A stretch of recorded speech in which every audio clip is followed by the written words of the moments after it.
So hi everyone, my name is Manish and I welcome again to my YouTube channel. So guys, आज हम बात करेंगे अपने graduation, अपने फील्ड के बारे में, that is pharmacy. Okay, so pharmacy क्या होता है, स्कोप क्या है, एग्ज़ाम क्या है, कैसे होती है, और बहुत सारी बात करेंगे फार्मेसी के बारे में। तो चलिए स्टार्ट करते हैं अपने वीडियो को। So guys, here is PPT. जैसा कि मैंने मेरे विंडो पर आप देख सकते हो, डिस्प्ले पे लिखा है फार्मेसी ग्रेजुएशन। ठीक है, तो टोटली आज फार्मेसी ग्रेजुएशन के बारे में बात की जाएगी। ठीक, मैंने हॉस्पिटल ट्रेनिंग के बारे में बात कर ली, इंडस्ट्रियल ट्रेनिंग के बारे में बात कर ली, मैंने एक दिन फर्स्ट सेमेस्टर के सिलेबस के बारे में बात किया था। अब पूरे सिलेबस के बारे में भी आज बात की जाएगी, अगर नहीं तो फिर अगले वीडियो में बात की जाएगी। तो पहले फार्मेसी ग्रेजुएशन के बारे में बात करते हैं। ठीक है, व्हाट इज फार्मेसी ग्रेजुएशन। ठीक है, तो ये है फार्मेसी। ठीक है, फार्मेसी ग्रेजुएशन ये होती है कि नॉलेज अबाउट मेडिसिन। फार्मेसी मतलब करना है, मतलब आपको मेडिसिन के बारे में ज्ञान देना, मतलब लेना, जो फार्मेसी में होता है उसके बारे में बता रहा हूँ कि pharmacy is a totally about medicine, जिसमें आपको एंटी हिस्टामिन, एंटी हाइपरलिपिडेमिक, हर टाइप की ड्रग्स के बारे में आपको पता चलेगा। ठीक है, और anti cancer, all types of drug will be taught in pharmacy graduation, are taught. So पहला पॉइंट यहाँ पे लिखा हुआ है, it is a 4 year graduation. हाँ, 4 साल का ग्रेजुएशन होता है फार्मेसी। ठीक, student from PCB and PCM में अप्लाई फॉर सीयूईटी यूजी। अब आपके दिमाग में आ रहा है, सर पीसीबी पीसीएम, यहाँ पीसीबी दवा के बारे में नहीं, यहाँ पे पीसीएम दवा के बारे में नहीं, पीसीएम हम सब्जेक्ट के बारे में बात करेंगे गाइस। पीसीएम मतलब फिजिक्स केमिस्ट्री मैथ, पीसीबी मतलब फिजिक्स केमिस्ट्री बायोलॉजी। ठीक, मैं apply for CUET UG. Sir CUET UG, UG तो समझ रहा हूँ अंडर ग्रेजुएट। सीयूटी क्या होता है? सीयूटी मतलब सीयूटी का एक एग्ज़ाम नाम होता है, common university entrance test. Okay, ये होता है, एक एग्ज़ाम होती है जिसमें आप एग्ज़ाम आप दोगे तो आपको काफ़ी सारे प्रोसेस होके गुजरना पड़ेगा, फिर आपको एक फार्मेसी कॉलेज इंस्टीट्यूट मिलता है पढ़ाई करने के लिए। ठीक है, जैसे आप कोई भी 10th 12th 9th 8th में आप कहीं स्कूल में एडमिशन लेते हो तो आपका कोई एक टेस्ट लिया जाता है ना, तो वैसे जब आप फार्मेसी करने जाते हो तो एक CUET यूजी करके एक फॉर्म आती है, उसको अप्लाई करोगे। जब उसको अप्लाई करोगे आपकी काउंसलिंग होगी, जो तो आपके कट ऑफ के हिसाब से, आपके रैंक के हिसाब से आपको कॉलेज मिलता है जिसमें आप इजीली ग्रेजुएट फार्मेसी लर्न कर सकते हो। ठीक है, तो ये तो दूसरा चीज़ हो गया। ठीक, उस पर हम बाद में बात करेंगे। तीसरी पॉइंट है, फाइनली 8 सेमेस्टर आ देयर। फार्मेसी कर रहे हो तो इतना जान लो कि 8 सेमेस्टर होते हैं। 8 सेमेस्टर आर देयर, एक साल में 2 सेमेस्टर। ठीक, तो ऐसे पूरे 8 सेमेस्टर हैं। ठीक है, टोटली केमिस्ट्री बेस्ड। रुको, ये पूरा केमिस्ट्री बेस्ड है गाइस। अगर आपकी केमिस्ट्री वीक है तो पहले आप केमिस्ट्री वीक करिए, नहीं तो आपको in the journey of pharmacy you will be failed. आपको बहुत सारी प्रॉब्लम होंगी, क्योंकि ये पूरी केमिस्ट्री बेस्ड है। आपको 3 केमिस्ट्री मिलेंगी, सेकेंड सेमेस्टर, थर्ड सेमेस्टर और फोर्थ सेमेस्टर गाइस।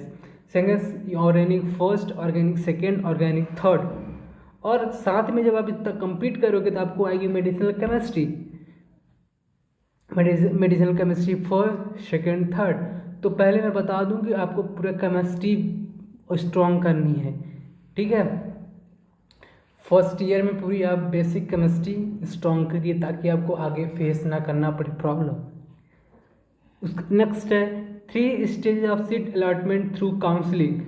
अभी मैंने बताया CUT एग्ज़ाम करोगे तो आपको काउंसलिंग करवाना पड़ेगा, काउंसलिंग करवाना पड़ेगा, क्योंकि उसी से आपको कॉलेज मिलने वाला है। ठीक, तो काउंसलिंग होती है, तो इसमें 3 स्टेज होती है, वो CUT UG का एग्ज़ाम का प्रोसीजर है, ठीक है। नेक्स्ट है मैक्सिमम 50% और more than 50% should be in 10th and 12th। आपके 10वीं और 12वीं में 50% होने चाहिए रिजल्ट, तभी आप कैपेबल होंगे फार्मेसी के लिए, क्योंकि फार्मेसी ग्रेजुएशन 50% मांगता है, ठीक। तो आपका 50% का मार्कशीट, मतलब आपको 50% आपकी जो परसेंटेज होनी चाहिए 10th और 12th में, वो होनी चाहिए, साफ साफ बात, ठीक। नेक्स्ट है it is run under PCI pharmacy council of India. जो फार्मेसी होता है वो PCI के अंडर में चलता है, pharmacy council of India. Medicine council of India वो तो MBBS BMS हो गया। जो फार्मेसी ग्रेजुएशन होता है वो फार्मेसी काउंसिल ऑफ इंडिया के थ्रू चलता है। मतलब जब आप कहीं भी कॉलेज में जाओ, एडमिशन लो, तो इतना चेक कर लेना कि वो कॉलेज PCI अप्रूव्ड है कि नहीं, ठीक। ओके, जैसे आप स्कूल में जाते हो, अब देखते हो ना, चेक करते हो ना कि that school is approved from this university और नॉट, और दिस, ठीक है। तो ये चेक कर लेना जरूर PCI अप्रूव्ड है कि नहीं तो आपकी डिग्री नो वैल्यू, आपकी डिग्री की कोई वैल्यू नहीं रह जाएगी। ओके, सो ये होती है फार्मेसी। और अगर आप करना चाहते हो तो ये सब चीज़ पहले चेक कर लेना, ठीक है। PCI approved 50%, chemistry based 8 semester, PCM PCB 4 ये ग्रेजुएशन, ठीक है, 4 साल, ये सब पूरा देख लो, ठीक है। Next fees structure. अब बात करते हैं कि लोग फीस पे ज़्यादा फोकस करते हैं। फीस स्ट्रक्चर, हम फीस स्ट्रक्चर पे थे थोड़ा। फीस स्ट्रक्चर क्या होता है? फार्मेसी करना है, फीस स्ट्रक्चर के बारे में जान लो। Pharmacy include 3 courses, fees dependent on the college and university. Pharmacy 3 courses involve करता है और इसकी जो फीस होती है कॉलेज और यूनिवर्सिटी के ऊपर डिपेंड होती है। फीस बेसिकली कॉलेज के ऊपर डिपेंड होती है। पहला होता है डिप्लोमा 2 ईयर का कोर्स होता है। इसका जो फीस होता है पर ईयर का होता है 1 लाख पर एनम। ये मैं एक होता है ना कि पूरा एक ओवरव्यू दे रहा हूँ, मतलब पूरा एग्जैक्ट वैल्यू फीस की नहीं बता रहा हूँ कि एग्जैक्ट वैल्यू क्या होगी, मैंने ऐसे बता दिया। डिप्लोमा में 2 साल की डिप्लोमा 2 साल की कोर्स है। ये 1 साल पर ईयर लेता है, इससे कम भी ले सकते हैं, इससे ज़्यादा भी ले सकते हैं, ठीक है। तो आप 1 साल 1 लाख समझ के चलिए कि लगना ही लगना है। पूरा ओवरव्यू अगर आप पूरा बुक्स कॉपीज़ के ड्रेसेस वगैरह ले लेंगे तो 1 लाख तो पड़ ही जाएगा। तो 2 साल में मतलब 1 साल 2 मतलब 2 लाख 2 ईयर का, ठीक है। बैचलर की बात करते हैं तो 4 साल का ग्रेजुएशन होता है, ठीक। जैसा कि भी मैंने पहले बताया बी फॉर्म 4 साल का ग्रेजुएशन होता है। इसमें fees up to 1.5 per year, मतलब 1.5 लाख पर साल लगता है। इसका भी वैसे ही है। मास्टर का क्या रहता है? M pharm it is being studied after the bachelor of pharmacy, मतलब बी फॉर्म के पढ़ने के बाद एम फॉर्म पढ़ा जाता है, पढ़ाई की जाती है, ठीक है। To for associate assistant professor in an college और इंस्टीट्यूट और यूनिवर्सिटी, ठीक है। 2 साल का कोर्स होता है, ये 1 साल पर ईयर लगता है, ठीक। तो जो यहाँ पे लिखा था the master M pharm done after completing bachelor degree करने के बाद ही आप एम फॉर्म कर सकते हो, ठीक। Next scope of pharmacy. हमने फार्मेसी के बारे में जान लिया, इसके फीस स्ट्रक्चर के बारे में बात जान लिया। अब हम we will talk about scope of pharmacy. Pharmacy का स्कोप क्या है? भाई हमने फार्मेसी कर ली, मतलब हमने अपन को फार्मेसी के बारे में पता चल गया, उसके फीस के बारे में पता चल गया। अब हम कर लिए, फीस भी जान ली, लेकिन अब करने के बाद हमें स्कोप क्या है वो तो इम्पोर्टेंट है ना, वो तो देखना पड़ेगा। तो स्कोप ऑफ फार्मेसी में अगर हम बात करेंगे तो job at industries with package 1 lakh per annum, ठीक। What 2 lakh per annum as dependent on this industry and you, ठीक। अगर फार्मेसी की हो तो इसका स्कोप ये है कि आप इंडस्ट्री में जॉब कर सकते हो, काफ़ी सारी इंडस्ट्रीज़ है मेडिसिन, फार्मास्यूटिकल मेडिसिन की, उसमें आप जॉब कर सकते हो, ठीक है। दूसरा है वर्क एज एसोसिएट प्रोफेसर। जैसा कभी मैंने बताया कि बी फार्म करने के बाद एम फार्म किया जाता है, तो वही जो एम फार्म आप करते हो वो एक जॉब आपको दिलाता है एसोसिएट प्रोफेसर और असिस्टेंट प्रोफेसर का कॉलेज यूनिवर्सिटी में, ठीक। Further study and take job. आप बी फार्म करने के बाद आप फर्दर स्टडी कर सकते हो, आप पीएचडी लेवल तक का स्टडी कर सकते हो, यस। तो आप स्टडी करके आप और भी जॉब अच्छे अच्छे जॉब से ले सकते हो। जैसे आप बैचलर करके आप डायरेक्ट इंडस्ट्री में गए तो आपका जो सैलरी होगी वो थोड़ा डाउन रहेगी एज एम फॉर्म। अगर आप एम फॉर्म करके अगर गए तो हो सकता है सैलरी कुछ बढ़ सके। तो वही further study and take job वो हो सकता है। आप स्टडी आओ करो और जॉब्स और अच्छी पैकेज में जॉब। सोशल मीडिया पे आप काम कर सकते हो एंटरप्रेन्योर बन के, ठीक है। सोशल मीडिया पे आप काम करके, बहुत लोग होते हैं कि अपने एक साइट बनाए रहते हैं, अपने चैनल बनाए रहते हैं, अपने ऐप्स बनाए रहते हैं, मतलब होता है, तो उस पर आप वर्क करके अर्निंग कर सकते हो।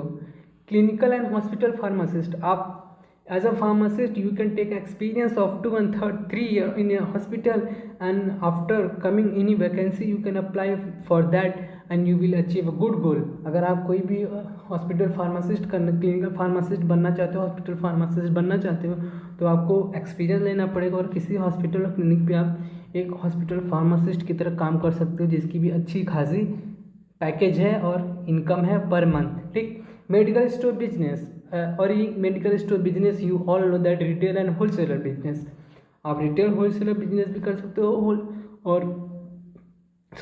रिटेल बिजनेस भी कर सकते हो, होलसेल बिजनेस भी कर सकते हो। मेडिकल स्टोर, रिसर्च सेक्टर में भी आप जा सकते हो after qualifying GATE and GPAT and exams through NIPER, okay. अब बात करते हैं एग्जामिनेशन के बारे में। हमने स्कोप के बारे में जान लिए कि हमको स्कोप यहाँ मिल सकता है। अब इस एग्ज़ाम क्या होता है, उसको अपन को पहले ही बात करनी चाहिए थी, लेकिन चलिए बात कर लेते हैं। हमने फार्मेसी के बारे में जान लिया, फार्मेसी 4 साल ग्रेजुएशन होता है। अभी हम सिलेबस के बारे में बात करेंगे और ये एग्ज़ामिनेशन के बारे में, अभी स्कोप के बारे में बात हुई, एग्ज़ामिनेशन के बारे में बात करेंगे। मैं एक यूनिवर्सिटी का नाम लिया हूँ, AKTU, APJ Abdul Kalam technical university. There are 32 pages of answer set. आप अगर बी फॉर्म कर रहे हो, अगर आप किसी यूनिवर्सिटी में हो, मतलब यूनिवर्सिटी के अटैच किसी कॉलेज में हो, तो अगर आप वो यूनिवर्सिटी का पेपर करवा रही है तो वो 32 पेजेस का होगा। अगर AKTU की बात करें तो AKTU 32 पेजेस का आंसर शीट देता है, ठीक। उसका जो ड्यूरेशन होता है 3 घंटे का रहता है। 3 घंटे में आपको 32 पेजेस का आंसर सेट में आप कितना आंसर दे सकते हो एज डिपेंडेड अपॉन यू, ठीक। 3 घंटे में, ठीक। Total number of question paper is 75 number का क्वेश्चन पेपर रहता है, ठीक है। Passing marks 50, internal plus internal और एक्सटर्नल को मिला के 50 मार्क्स का आपको लाना पड़ता है एक पर्टिकुलर सब्जेक्ट में, तब आप जाके पास होगे उस सब्जेक्ट में, ठीक। ये एग्जामिनेशन है।